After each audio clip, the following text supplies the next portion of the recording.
Alright, y'all, so this is part two of my testimony. I told y'all I was going to make a second part in the last video, talking about the next phase of my life that I went through after I got out the hospital. And you may wonder why I'm in a different environment or I'm standing up. I felt like a different scenery was going to help me to transform from that mental space that I was in when I was telling my story when I was in the hospital. So yeah, back to the story. So in the last video, I told y'all the beginning of my story of how I was paralyzed from the neck down, and the doctor said that I wouldn't be able to walk again ever, or the most movement that I could recover in 2 years would be something like this. I don't think I actually said it like that in the last video, but that was like the diagnosis that they gave me. And I also told y'all about how I was in Grady for 2 weeks, and then how I transferred from Grady into CHOA, which is Children's Healthcare of Atlanta, Rehab. And then I also told you guys how I recovered from there, and how I got back to how I got to day rehab.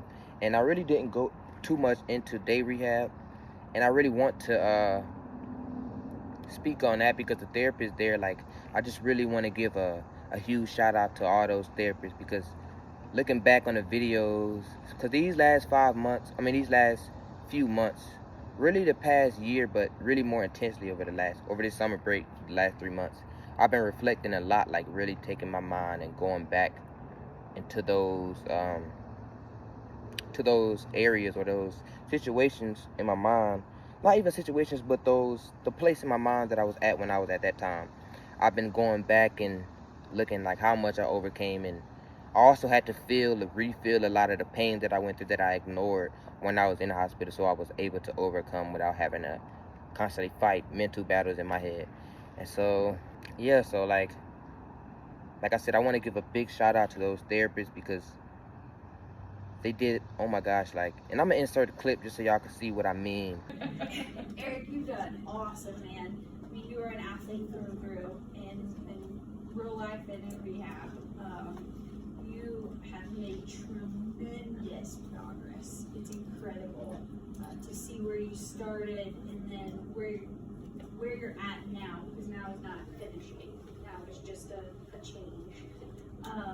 But doing jumping mountain climbers, I mean, oh my gosh, that is incredible. I've worked with a lot of spinal surgery patients in my day, and you are just doing phenomenal. I'm very proud of you. But I think more than just your physical progress, I admire your mental determination and perseverance, and you've never once been stumped by a challenge. You've been like, let's do it, let's try it, let's work on it harder. And that is so admirable. I mean, I look up to that so much. And it's just such an athlete mentality, and you are wise beyond your years. I mean, I feel like I'm working with like a 25-year-old senior here. I've really enjoyed getting to know you as a person and as an individual. You have no doubt you're going to accomplish huge things, no doubt. And you're going to be running, you're going to run back in here to give us a hug, and I want to hear about everything you do. I am very sincere. Good job.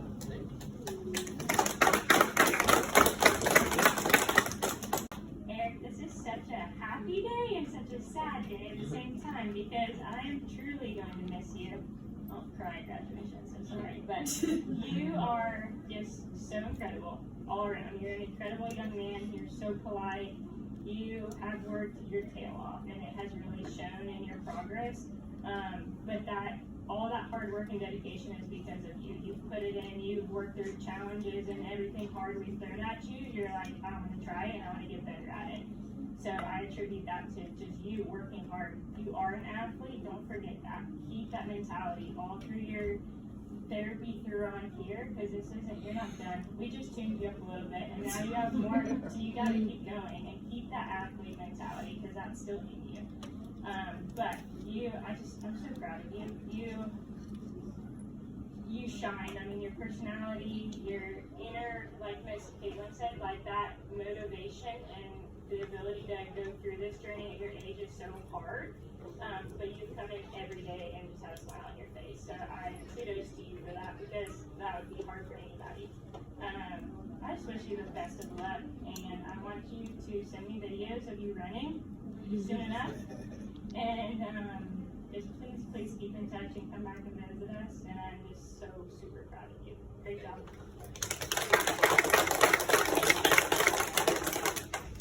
Those therapists, like, they really touched my heart, and they really gave me the motivation. Like, they believed in me. Like, no matter how many days I came in the hospital or in day rehab, no matter how many days I came in, and because every day I would give it my all. Like, I would always give it my all. I wouldn't stop. Like, I wouldn't stop myself. Even when I was tired, I would always give it my all. But of course, there were some days where I just couldn't seem to get a leg up or do certain small details or certain small steps to take in the rehab process, and they would just support me so much, and I always felt heard and seen and supported when I was in day rehab. Like, it was just, even the kids, like, being able to help the kids and see the kids, like, that was another big inspiration for me. Like, I'm not the only one that's going through something. Like, it was kids in there that was, man, like, you think my situation was bad, like, those kids were going through it as well. Like, and they were young, like, very, very young, and having to face what they were facing at a young age like that, it also inspired me to keep going and not give up. Like, I wanted to be an example to everybody around me. Like, if I can do this, then you can do it. So I wanted to give as much inspiration and spread as much positivity as I could when I was in there. So yeah, and that was day rehab. Like I said, I was initially supposed to only stay one month and a half, but then, like I said, those therapists, they were just so amazing. Like, I don't even think you can stay that long if you have because they test you after the end of day rehab. They test you before you move on or be able to go home. So I was tested, and I passed all of my tests, like movement, like mobility, like how much you can move, and like if you pass the test, then you can move on. And I ended up passing all of the tests, but my doctors, like, they were just so, my therapists, they were just so they seen so much potential in me that I couldn't even see in myself, and they pushed me to that limit. Like, so they allowed me to stay, not even allowed, because I didn't want to stay. I wanted to go home. Like, I wanted to go home. I'm not gonna lie, I wanted to go home. But now, looking back, I'm so grateful that I didn't go home. But like I said, like, they encouraged me to stay 2 weeks, and we ended up making a decision, like, yeah, we're gonna stay. So that I ended up staying 2 weeks, 2 weeks more, and that was the reason being is because they wanted me to get the most I could out of day rehab, because day rehab was a whole step up from children's. Like, the first time I went to Children's Healthcare of Atlanta and the rehab there, like, it was a huge step up. Like, you go to day rehab when you have reached a certain point at Children's. Like not everybody who was in rehab and Children's will go to day rehab, and day rehab is also associated with Children's Healthcare of Atlanta. So I just thought that I should put that out there. But yeah, y'all, so on with the story. We ended up, after day rehab, I graduated, and I graduated from day rehab. And I'm gonna show y'all what I mean, because we had a graduation. Everybody who went to day rehab has a graduation once you, like, are complete with day rehab, basically what I'm trying to say.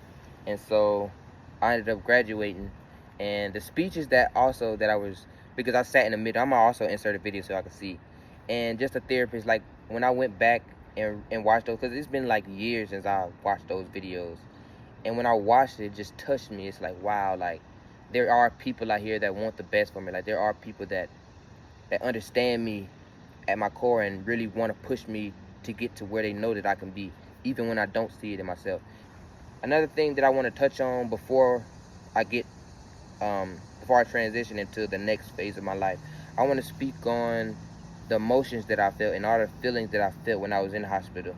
Because even my parents, even my brothers, my sister, like, they don't even understand what I was going through there. And I really don't even know. Like, the way that I can describe it is, it's just, God is so good. Like, that prayer, like I told y'all in the first video, that prayer, like Psalms 91, when my mama prayed that over me, after that night, it's like, disease that prowls through the darkness. It was just so supernatural. Like, I couldn't, like, of course I had days where I wanted, it's like, dang, like, this is, of course I had those days, but those days, like, it was quick. Like, I didn't really experience too much feeling then. Like, I didn't experience, like, the panic that you think that somebody would panic if they were in that situation. Like, I was mostly calm for the most part, and because I I also didn't want people to look at me hopeless, because I wanted to walk again. Not only did I knew I was going to walk again. And I knew that the way that people look, or people's perception of you, like, it can affect your, like, people's doubt can affect your faith. And so I really didn't want to put out any energy like, oh, I can't do it today. I can't do it today. Today's not my day. No, I can't get up. Like, no, I never put out that energy. And I'll insert one clip of what I'm talking about, and in this clip you can see, like, I was still processing it. And I really don't, like, my life has changed. It's always been changing and changing and changing and changing and changing. Like, I was still processing it, and it's like I didn't even know what I was processing. And so, like, my mind, I think I was just so shook. I think I was just in shock, and I didn't fully understand what I was facing. I knew I was paralyzed. Like, of course, I heard the diagnosis, and I see what's going on, but I didn't know the magnitude of how much I was losing, or how much I lost. And a lot of this is gonna make sense, y'all. Just bear with me. So, but yeah, we were in Ronald McDonald House, and oh my gosh, I must also speak on the people there as well. Like, those people were like angels from heaven. Like, everybody that was in Ronald McDonald House, like, they were so supportive of each other. It's like, and this is why I didn't really just cut people off, like, just, oh, people are bad. Like, no, I didn't do that. Although I lost all those friends, like, all of my friends, I didn't really respond because of the atmosphere that I was in. And like, Ronald McDonald, it was like a hotel basically. And then you had downstairs was a full size kitchen. You can go in there and you can eat whatever you want any time of the day. They had a big pantry where it's like a lot of food, all the food that you can think of. It's like you can just go there and get it whenever you want. Like, the kitchen was massive. I'm gonna try to see if I can find any videos from Ronald McDonald House and Day Rehab. I know I got videos from Day Rehab, but not, because my mom and dad, like, your parents can't go in there with you when you're doing Day Rehab. And so, yeah, like, I just want to shout out everybody at Ronald McDonald House. Shout out to all of my therapists one last time. Shout out to all my therapists. Like, from the bottom of my heart, like, it means the world to me that you guys were able to see my potential and see where I'm at right now. Even in the videos, you guys will see, like, these therapists, they were the one that they prophesied me going to SCAD. Like, you're just a natural in so many areas. I can't wait to hear about you being an artist and going to SCAD and all the things you're going to do. Because at the time, it's like nothing. I didn't want. SCAD was my dream school after the hospital. So, like, big shout out to them. I want to say that, yeah, big shout out to them. And I feel like that was just so inspiring, because a lot of the things that I went through later on after Day Rehab, it's like I felt very neglected. I felt like nobody understood me. Like, I just felt like, which I would go into more. So now let's just go on to that next part of life. So after I finished Day Rehab, it was time for me to go home. So me and my family, we all packed up and went home. And at the time when we went home, we was able to pay the bill. I think my dad ended up going back to work, but we still had paid the bill from a previous blessing that God had did, which I can't remember fully, because my family, like, they were ripping and running, doing what they were doing while they were in the hospital, and I was just like more so just going or focus on myself and focus on recovery. So I didn't really have the mental capacity to worry about anything, especially like home things. Like, I couldn't worry about that. Like literally, I couldn't worry about that because of how big of what I was facing was. Like, yeah, I couldn't really worry about that. Hey, y'all, so I also want to tell y'all about, like, just so you can understand what I was going through and so you can understand and you can follow the story more clearly. I want to tell you guys, like, what in my body, like, how much I was affected. Like, I said, like, 2-3 months in the hospital, like, the movement that I had, it was like, in the videos, it may look like it's just easy, but, like, it took so much strength to do this, or, like, to just, like, you can see even one video of my arm was just like this. Like, that was like that was like lifting a 100-pound weight. Like, it was just like I lost my body, like my feeling and everything. And even now, like, up to right here and down, I can't like feel hot or cold water.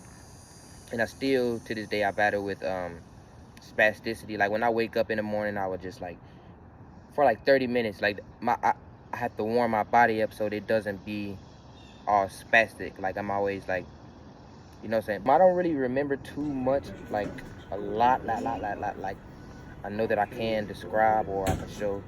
So that's why I'm going to be showing a lot of videos so you guys can see and get a more clear picture of what I was losing. I just want everybody to understand and take the most inspiration from the story. I don't want to like leave nothing out or like want to give God the glory in the most abundant way that he can, like because it's not about me, it's about God and what he did for me. Because if I didn't have God, man, I wouldn't be here right now. Like I wouldn't be here right now at all. I would still be paralyzed. I wouldn't be in a wheelchair. I wouldn't be none of that. Like if I didn't have that drive, if I didn't get up in the morning, if I didn't continue to strive regardless of what was thrown at me, if I didn't have that faith, like I wouldn't be here right now. I wouldn't even been in a wheelchair. I'd probably been in a wheelchair, but like I wouldn't, none of this just would be possible. So I just thought that I should let y'all know that. And of course, like even just follow me as I go down the store and I'll talk more about how I lost and what I lost. Okay, y'all, so now it is time for me to transition into the next phase of my life. And bear with me while I tell this part, because this is where everything starts to hit me. So, after I get out of day rehab, graduate from day rehab, we ended up going home, and that was just like, whoa, like I'm actually home, like it's now, like. And when I first went home, it's like I was just fresh off of, because like I told you, I was feeling good in the hospital, like I was very supported. And another thing I forgot to mention, like everything really started to hit me when I got into, or at the end, like near the end of Ronald McDonald. Like I remember on Halloween night, my brother had went to one of my partner's house for Halloween, and I was asking like my parents, can I go? And like they're like, nah, like how do you think you're gonna go and you're like this? And that really, like, that's when it all started hurting me. And it's like it's just like it really stung me, like dang, like I really can't go back to nothing I used to do. And that was the beginning of all the you guys understand what I'm saying first when I talk about it. And also I didn't know if I was going to talk about this, because this was another, I don't really know if I want to talk about this, but I'm just going to talk about it. So I think, I don't know how long it was in the hospital, but we ended up getting on the news. My story got on the news, and I won't get too much into like the details of the news situation, but I remember being on the news, and this is when I was in Ronald McDonald. I know I was in Ronald, like in day rehab, and I remember being on the news because I knew, like, I remember they said they was gonna post it on this day, and they posted it, and it was not just one news. It was like Fox 5, it was like Channel 2, it was like 11, I forgot what that was, 11, like it was a lot of news channels. And I remember my phone just started to buzz, like ring, like a whole lot of notifications. And I'm looking at my phone, and it's like, dang, like it was all the people that I thought was my friends before I got in an accident, and they were all congratulating me, doing all this, like, and I'm just like, where were y'all when I was in the hospital? Like, where was all this support when I was in the hospital, when I couldn't move, when like even the football team, like where was it all? Like, where was all this? And so that really, like, that was one of the other things that hurt me so freaking much. Like, it's like, where was all this? Like, where was all this? Like, and that even I've been healing from that still. Like, I've still been healing from a lot of that. Now, like sometimes not sometimes, but I often take a lot of breaks off from being in social environment just because I may distrust what's going on. Like, even when things seem too good to be true, I kind of step back, and I'm still working on that, because I know that I'm able to receive good things and have good things for my life. But those times just really hurt me and like messed with my mind so much, and I still haven't, at that time I still hadn't even processed what really happened to me. Like, it had been long before I was going to be able to fully process it. Like, I wasn't even 10% processed yet. I just knew that I was going to get back, and I just knew what I wanted, but I didn't process it yet. And it's just like more and more and more and more and more and more and more and more pain was just being added on, added on, added on. But really what it was just being brought up. But I didn't understand it at the time, which is what I'm about to explain. So, like I said, I got out of day rehab, and I went back home. When I went back home, like I said, I was it's like it was an adjustment. I had just come from a community of loving people, loving angels, right? And now I'm coming back to where I was from, like where I'm that place. Like, I don't want to try to shade the place or like my environment back then, like I don't, like, because I've healed a lot from it, and I don't want to continue to bring negative energy into my life or into anything that I want to experience now. Like, I don't want to keep having resentment over the past.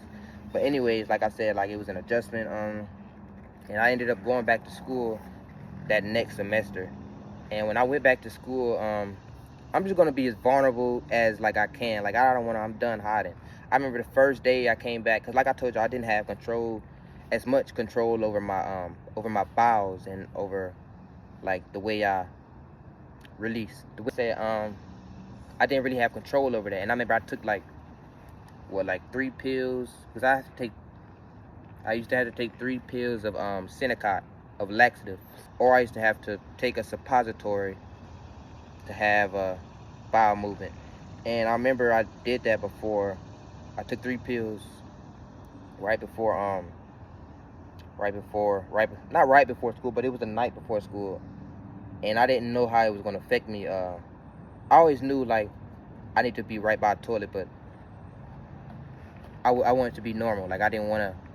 That's another thing I'm gonna type out. Like, we're gonna get into that.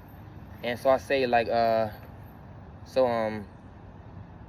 yeah, I ended up going to school that day. That was my first day back in school, and I think it was the first class I went to.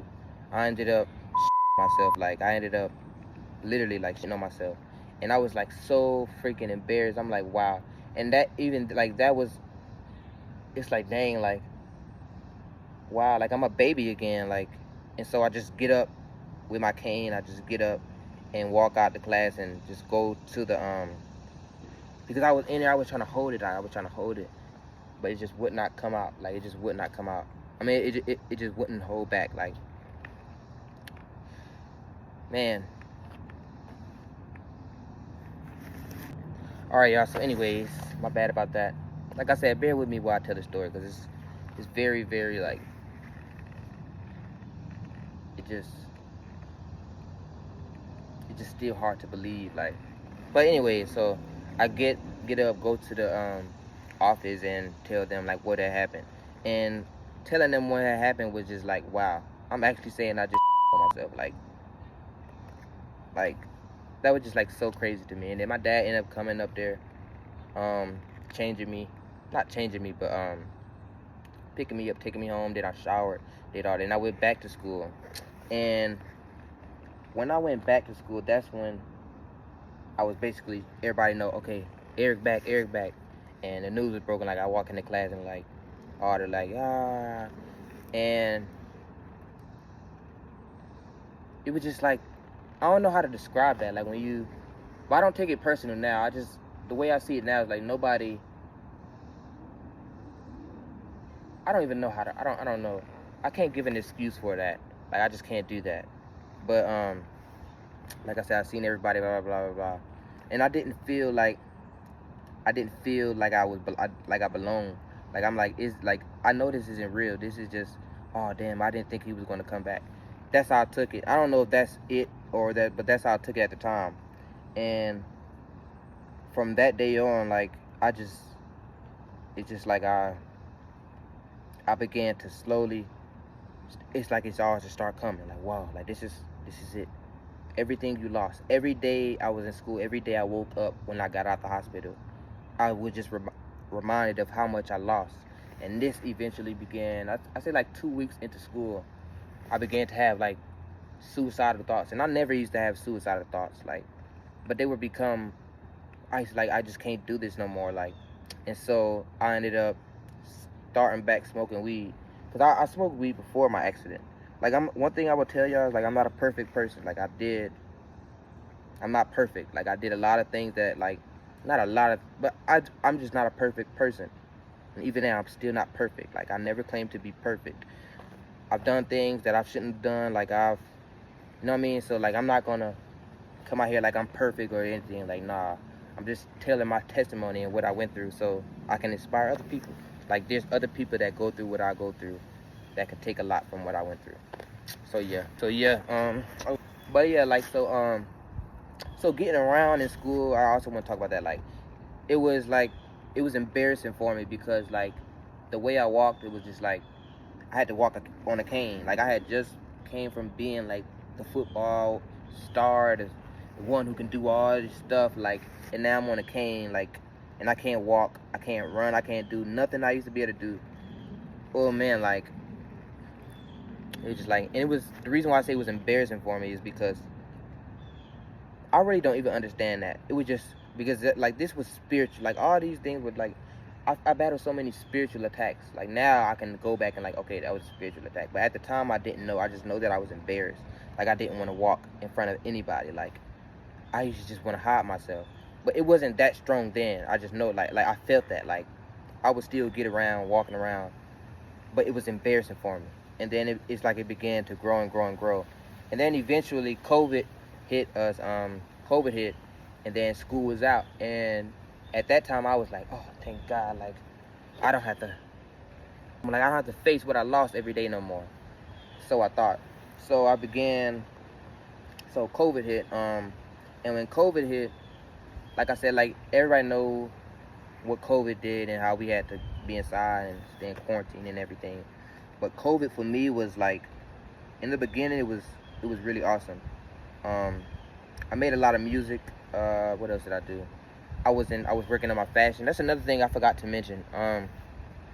In the hospital, I because I knew music before, but my therapist helped me to learn how to play the piano.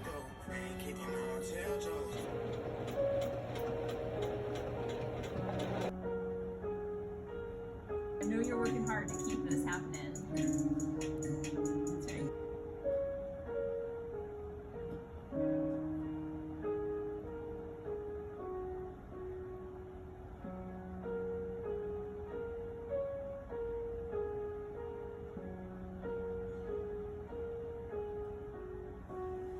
And it really helped me to get more back into music. Another one of my therapists, her name is Tweety. I think it's Tweety. Yeah. She introduced me to, like, sneaker design, like customizing shoes. And I remember she had told me that, I'm like, oh yeah, this is what I want to do. This is what I want to do. So it's like I just lost a dream, and then God just starts to show me a whole different life. But like I said, I didn't really want that life at that time, but I wanted. It's like, I'm going to do shoe customizing. Like, I'm going to do that. And I'm going to rap. Even in Rehab, even in Ronald McDonald's, me and my brother, like, we ended up going to this studio called, like, Songs for Kids, and we was recording there. I mean, it wasn't what we wanted to hear. Like, it wasn't the effects and all that we wanted. But it was just still, like, something that you can do to get your mind off and, like, share. Because music was, like, a huge, and even to this day, it's, like, a huge therapy for me. Like, being able to talk, because I went to therapy once and I just couldn't do it. Like, I don't know what, like mental therapy. Like, I don't know, I just couldn't do it. But I would definitely go now. Like, I didn't want to hear anybody who wasn't in my shoes. That's just how I was at that time. Like, I didn't want to speak to nobody who didn't know what I was going through, like, who couldn't actually perceive, because, like, you can say something, but you don't really know what I'm feeling. And that's why I didn't really want to attend therapy or go to therapy and do that, or do without that route. So like I said, after COVID, like, I really worked on my music. I worked on fashion. I really got better in both of those areas in my life. I really got better at that.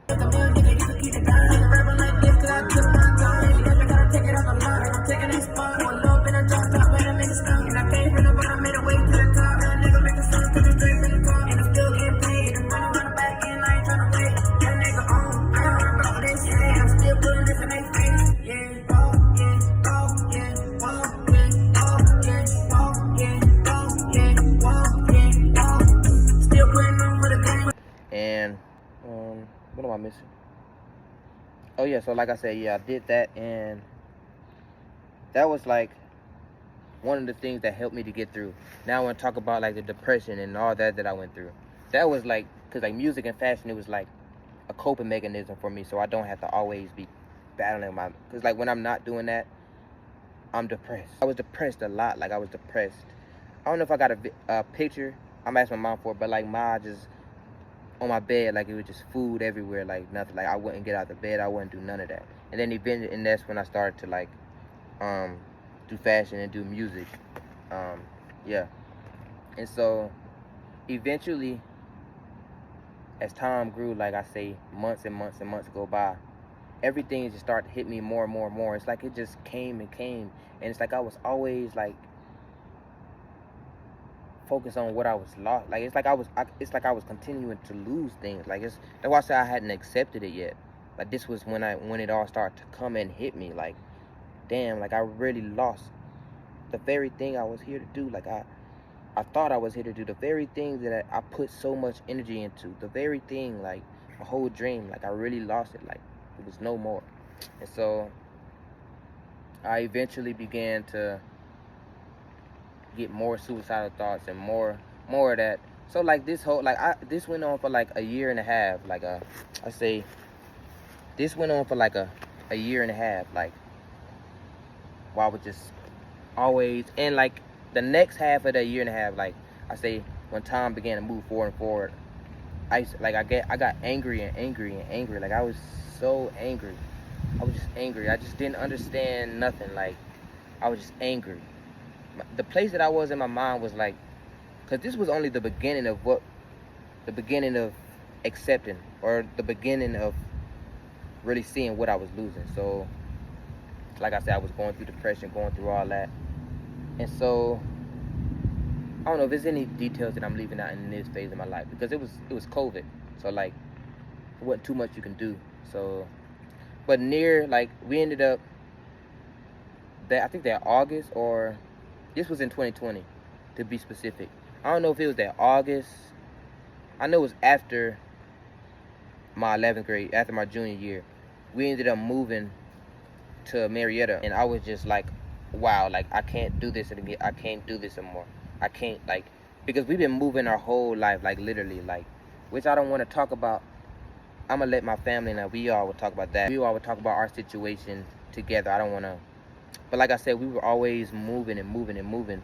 And I remember even in ninth grade, like that's when I was like, the next time we move, like it's over. Like I'm just gonna do what I want to do. Like it's my life, and we ended up moving, and I got into a lot of trouble in my ninth grade year, and I didn't get into trouble because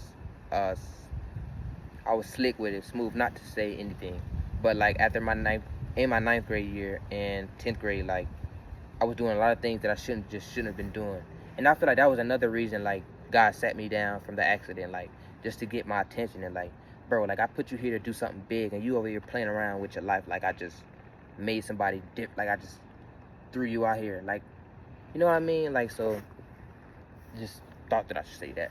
So yeah, like I said, we ended up moving to Marietta, and I was like so devastated. I'm like, I can't do this again. I don't want to move. I don't want to start over. I don't want to go to another school, especially being how I was.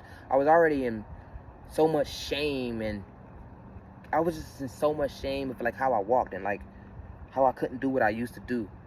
And I never accepted it. Like, and so moving, I didn't want to go to a different school. I didn't want to do none of that, and then have to always hide myself or tell people that this is what happened. Like I used to, like, it was just like too much for me. Like, but eventually, like, and then I say that first month while we was in Marietta, like, I mean, I'm still in Marietta now, but that first month I was so angry, like so angry, like angry.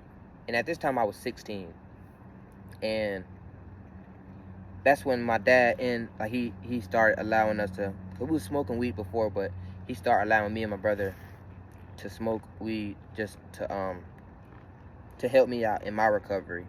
And so yeah, so then onto the story. So I say I knew I was getting ready. I was on the verge of a spiritual awakening. Like that's what was happening. Like I was on the verge of a spiritual awakening. Like everything was just boiling up and boiling up and boiling up to get me to a point to where it's like, I'm tired, I can't do this no more. And that's what happened after, like I said, after a month that we was in Marietta. That's eventually what had happened. And so I remember it was one day, like I was angry. I'm not gonna cuss. I was just angry. I was very, very angry. Like I told you, I was always angry. And like always in misunderstanding. Like what is this? Like, and my mom called me in there on a Sunday morning. She was like, come in here and watch church with me. Like, come in there and watch church. And I was like, no, like, I'm not doing that. What, like, I'm not finna go in there and watch church. Like, and I was just like so angry. Like, no, I'm not doing it. Like, and she ended up like, nah, like, you're not finna just do what you want to do. You all know how black mamas be. But she ended up calling me in there. I as angry as I was, I sat in there because I ain't had no choice. My mama told me to go, so I'm gonna do what my mama say at the end of the day. So I was in there and I was watching it, and it just started to hit me. Like it was Creflo Dollar. Like the message just started to hit me. Like I forgot what the message was talking about, but I just know what was going on with me, and it was like, wow, like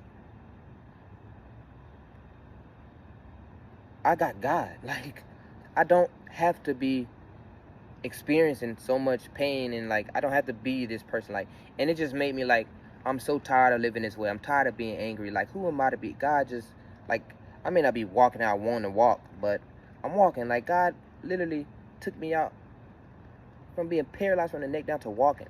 I may not be walking. I may not be moving how I want to move, but God took me back. And so it was just like, how could I just turn my back on God? Like, that's how I felt. Like, how could I just turn my back on God? And it just gave me so much more conviction. And it was just like, okay, this is it. I'm done. I'm done. Like, I'm done. And so eventually time goes by, my spiritual, like I really started to grow in my spirituality. And eventually, like I was smoking weed, kept smoking weed. And one day I had like a really, really, really bad trip, like a really bad weed experience. And because like me, like I smoked a lot of weed before this time. Like I was a smoker. Like I smoked a lot of weed. And when I had the trip, like it was like, whoa, like unexpected. Like it was like, what the hell? Like, and it scared me. Like I didn't, what happened was, anybody ever felt depersonalization? Like that's what it was. Like I just felt like unreal. Like I could just do this and my hand would go through. Like I just felt very disoriented in my mind. Like it just felt fake. Like every time I would pick up an object, it would sink through. That's just what I know how crazy it sounds. Like trust me, I don't know. I never know how to explain that story to somebody. Explain that weed trip, because it's like it's not that common. Like it's not that common. Where how that was, it's not that common.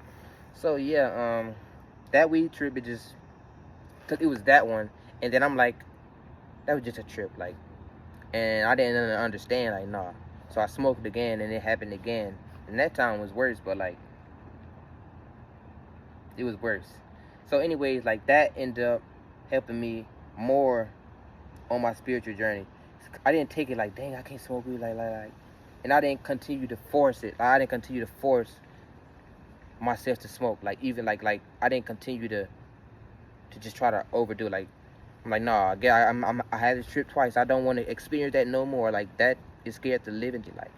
So I didn't want to experience that no more. So I just stopped. I stopped smoking for like maybe 6 months. And God, I want to just, my story, like another way that God was getting my attention through this was I would see like angel numbers like every day, even to this day, like from those times then until even to today, like every single day, all day, like I would see angel numbers. And at that time, like it was like, whoa, like he was showing them like so frequent, like it was frequently.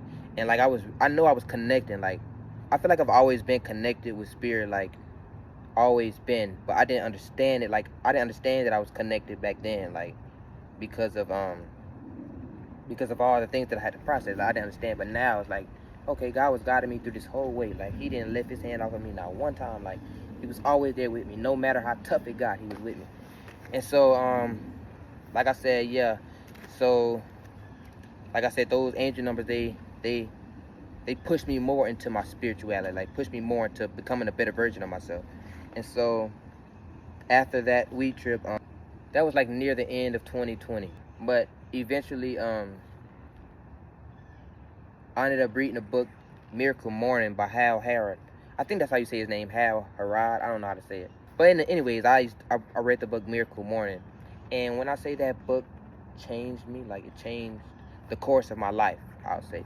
It changed the course of my life going forward. Like, I learned so many things from that book, like getting up, like how we start our morning is how our day will go.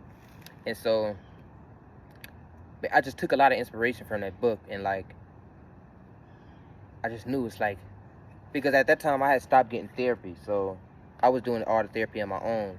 And so I told, after reading the book, like it's like, okay, I know something needs to shift, something needs to be different. I need to do something different. I can't keep throwing my life. I can't just sleep around. I can't just throw away my life, just not getting back to what I want. Because at that time, it's like I slowly began to accept it as I was in my spiritual awakening, but I was just accepting it, and I wasn't really going forward and doing therapy as I know I could have did. So after that, I used to get up every morning. Like, not one morning, I get up every morning at 6 o'clock. Not one morning did I take off. I used to get up every single morning and do a morning routine. Like, I used to pray. I used to, the main thing that I want to talk about, I used to pray, and I used to walk. I used to walk miles, like not miles, but I used to walk like 2 miles. Buddy is tired. He just did 2 miles. And even like the doctor, they never wanted me to do that because of like the severity of my injury. But I always pushed myself. Like every day I was walking 2 miles. No, like 2 miles, like how I was, like I needed a cane, but I was still walking 2 miles. And I said, fuck that cane, like I'm gonna walk these miles without a cane. Like I don't need the cane. My mama didn't like that, but it's like I gotta get back to who I am. Like I gotta get back. And that was so constant, right? So that was so constant. That was like I had like that was what I was doing. So, and I was doing it so frequently. And eventually it became like I was addicted to healing. I was addicted to, like, I used to watch, like 90% of my time at that time was going to recovery. It was like I would spend so much, my YouTube was just covered in how to recover from a spinal cord injury, how to lift, or how to walk without tripping, how to walk with balance, how to turn around safely in public, or how to walk down hills, how to walk down stairs, because stairs was one of the things that I really struggled. I struggled with everything, but like stairs was one of the things that I really, really struggled with. So I used to always try to recover, like do whatever I could to recover. And eventually I started to progress a lot. Like I made a lot of progression. And eventually, like, I ended up getting a job with my brother. Because I filled out like 2 jobs before that job. And I guess they seen how I was walking, and because I tried to work at Party City, and you know how you gotta be on shelves and doing basically high level things physically. And I guess they seen how I walked and how I was like, and they're like, nah. Which was a blessing in disguise. But anyways, yeah, I got a job at Panera with my brother. And I'm not gonna lie, I love that job. It was a cool job. I met some dope people, like